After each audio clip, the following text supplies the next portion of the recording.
এই বিদেশে টাকা পড়ে থাকে না, টাকা ইনকাম করতে হয়। আর এই এত কষ্টের মধ্যেও, এত কষ্ট নিয়েও কিন্তু এই প্রবাসে টাকা ইনকাম করতে হয়। যারা মনে করে যে বিদেশে গেলে পায়ের উপর পা তুলে রেখে টাকা ইনকাম করব, তাদের জন্য। আসসালামু আলাইকুম দর্শক, সবাই কেমন আছেন? আশা করি সবাই অনেক ভালো আছেন। সৌদি আরব থেকে আমি আপনাদের সামনে আর একটা ভিডিও নিয়ে আসলাম। এখন আমি সৌদি আরবের জিজানে আছি। আমি এখানে একটা পেট্রোল পাম্পে কাজ করি। আর এই মুহূর্তে জিজানে বালুর ঝড় হচ্ছে। আজ কয়েকদিন ধরেই কিন্তু বালুর ঝড় হচ্ছে আর এটা কয়েকদিন পর পরেই কিন্তু এটা হয়। 4-5 দিন, 6-7 দিন থাকে। এইমাত্র 5টা বাজে, 5:30 বাজে, আমার কাজ এখন শেষ হয়ে গেছে। তাই ভাবলাম যে একটা ভিডিও বানাই। দেখুন রাস্তাগুলো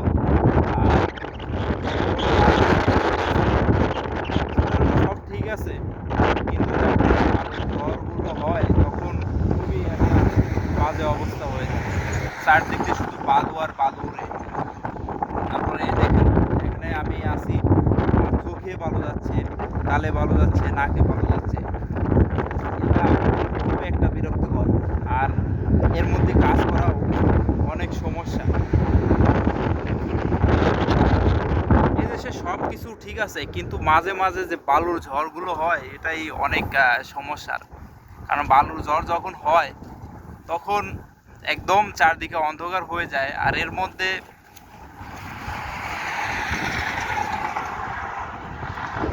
কাজ করাটাও অনেক কষ্টসাধ্য। দেখুন, দেখতে পারতেছে না, আমি টাকা দিয়ে পারতেছি না যে এত বালু ঝড় হচ্ছে, এত বালু আসতেছে। চারদিক দিয়ে কিন্তু পরিষ্কার, সব কিছু পরিষ্কার আছে, কিন্তু যখন এই বালুর ঝড়টা হয় তখন চারদিক দিয়ে অন্ধকার।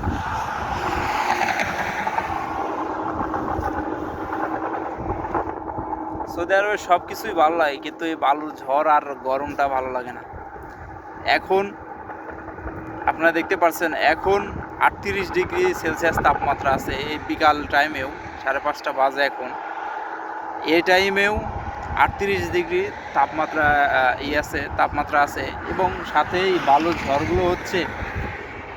এরপরে বাতাসটা এত গরম যে বালুর ঝড়ের সাথে বাতাস এসে যখন মুখে, শরীরে লাগে, তখন মনে হয় যে সেখান থেকে ছিঁড়ে যাচ্ছে, এরকম একটা পরিস্থিতি হয়। আর বালু তো গরম, বুঝতে পারছেন? আপনারা যারা সৌদি আরব আছে তারা কিন্তু অবশ্যই জানে। আমার অনেক ভাইরা কিন্তু এই সৌদি আরবেই মরুভূমিতে কাজ করে, তারাও কিন্তু অনেক কষ্টে থাকে। দেখুন কি পরিমাণ বালু আসতেছে।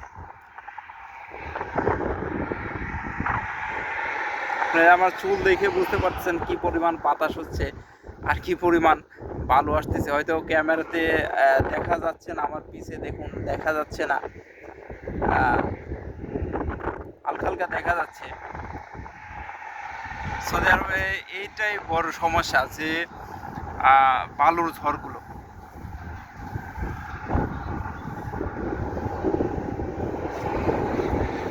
তবুও হাজারো প্রবাসী কিন্তু এই এত কষ্ট করে এই বালু ঝড়ের মধ্যে, বা আপনি যেটাই বলেন রোদের মধ্যে, তবুও তারা কাজ করে যায় শুধু দেশের জন্য এবং পরিবারের জন্য। প্রবাসীদের এই কষ্ট দেখার মতো কিন্তু কেউ নাই। সবাই খালি টাকা টাকা করে, কিন্তু টাকা তো কামাই করতে তো অনেক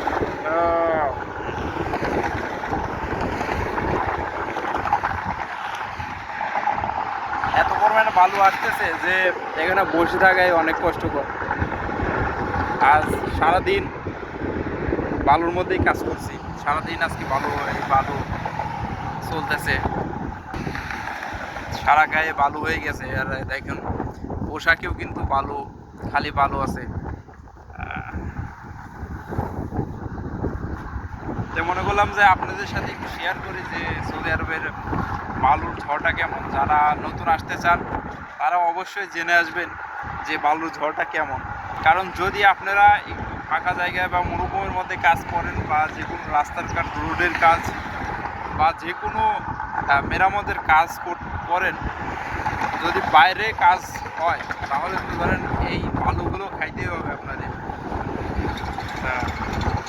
আপনাকে এই বালুগুলো খাইতেই হবে। বালু আপনি যদি বাইরে কাজ করেন তাহলে বালু আপনাদের খাইতেই হবে। আর যদি ভিতরে ইনসাইডে কাজ পান, ইনডোরে কাজ পান, তাহলে তো আর সমস্যা নাই। ইনডোরে কাজ পাইলে শুধু এই বালু থেকে বাঁচা যাবে, কিন্তু যদি মনে করেন যে যে কোনো বাইরে কাজ পাবেন তো এ বালু খাইতে হবে। দেখুন কান মান্দি কিন্তু বালু হয়ে গেছে, এনে একটু বসেছি কান মান্দি বালু হয়ে গেছে। আর সারাদিন তো চুলে বালু পরিমাণ, চুলে গিয়ে তো চুল একদম শেষ হয়ে গেছে। দেখুন কি পরিমাণ বালু হয়ে যায়।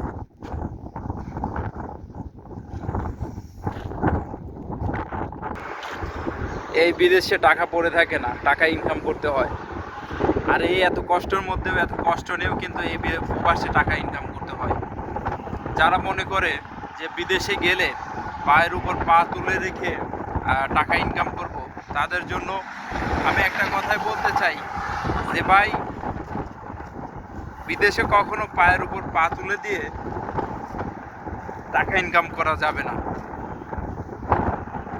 আর আপনারা অন্য কোনো দেশে জন্মগ্রহণ করেন নাই যে এই দেশে এনে আপনাকে ভালো কোনো জায়গায় রাখবে। আপনি এমন একটা দেশে জন্মগ্রহণ করছেন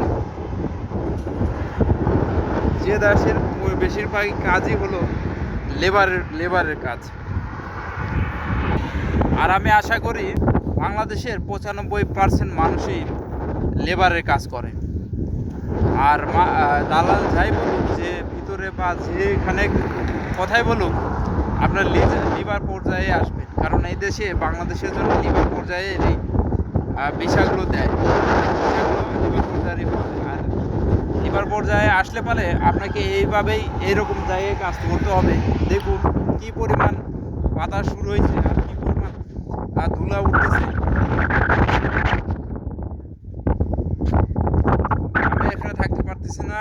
সবাই ভালো থাকবেন, সুস্থ থাকবেন। আর আমার চ্যানেলটি সাবস্ক্রাইব করবেন, ফেসবুক পেজটি ফলো দেবেন এবং আমাকে সাপোর্ট করবেন। সবাই ভালো থাকবেন। আল্লাহ হাফেজ।